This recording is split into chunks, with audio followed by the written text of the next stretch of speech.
तांडव web series को लेकर सियासी बवाल भी मचा हुआ है। मध्य प्रदेश के विधानसभा के प्रोटेम स्पीकर भी अब महाराष्ट्र सरकार को पत्र लिखकर इस मामले में एफआईआर दर्ज करने की मांग कर रहे हैं। हमारे साथ हैं मध्य प्रदेश सरकार में विधानसभा के प्रोटेम स्पीकर रामेश्वर शर्मा।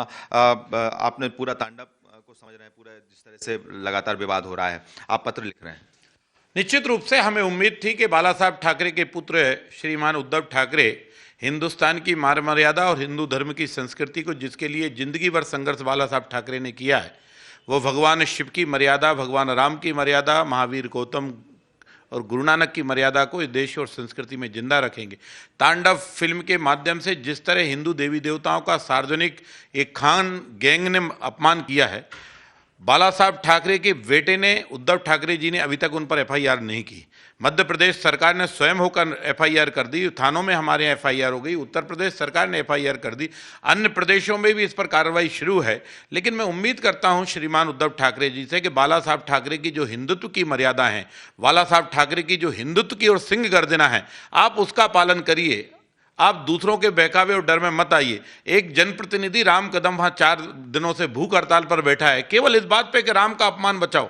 राम का अपमान नहीं होने देना चाहता है, केवल इसलिए कि शिव का अपमान ना हो, केवल इसलिए कि हिंदुस्तान में हिंदू धर्म देवी देवताओं का अपमान नहीं हो, और आप एक जनप्रतिनिधि की भावना का सम्मान नहीं कर पा रहे। मैं उम्मीद करता हूं, विधानसभा के स्पीकर के नाते आपको पत्र भी लिख रहा हूं कि आप बाला साहब ठाकरे की सिंह गर्जना को पहचानेंगे। उनके आप पुत्र हैं, उस भावना, उनका आप रक्त हैं, उस रक्त की पहचान इस हिंदुस्तान में कायम करेंगे। आप तांडव के तमाम उस खान गैंग पर एफआईआर दर्ज करके उनको अरेस्ट करेंगे और राम कदम को ससम्मान जो है उसका भूख हड़ताल तोड़ेंगे और कहेंगे कि तुमने जो मांग की है वो जायज मांग है, हम तुम्हारे साथ हैं। मैं उम्मीद करता हूं कि उद्धव ठाकरे जो है कार्रवाई करेंगे। अच्छा, एक बात और है, जैसे तांडव सीरीज के जो डायरेक्टर प्रोड्यूसर उन्होंने कहा है कि जो सीन विवादित लगते हैं उनको कट कर दिया जाएगा। अब जब बोल दिया गया है, माफी मांग ली गई, फिर विवादित सीन बनाते ही क्यों मियां? किसने ठेका दे रखा है आपको? हर बार गलती करो और सॉरी बोलते रहो, यही ठेका चलता रहेगा क्या? 15 अगस्त 1947 के पहले भी यही ठेका चलता रहा, बाद में भी यही ठेका चलता रहा। आपको किसने कहा है कि आप राम पर कुछ टीका टिप्पणी करिए? आपको किसने कहा है कि आप भगवान शंकर पर टीका टिप्पणी करिए, शिव पर टीका टिप्पणी करिए, महावीर स्वामी पर टीका टिप्पणी करिए, भगवान गौतम बुद्ध पर टीका टिप्पणी करिए, गुरु नानक पर टीका टिप्पणी? आपको किसने अधिकार दिया कि आप हमारे देवी देवताओं के ऊपर टीका टिप्पणी करें?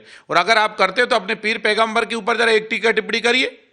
आपके ही कौम के लोग आपको दफन कर देंगे, माफ करना।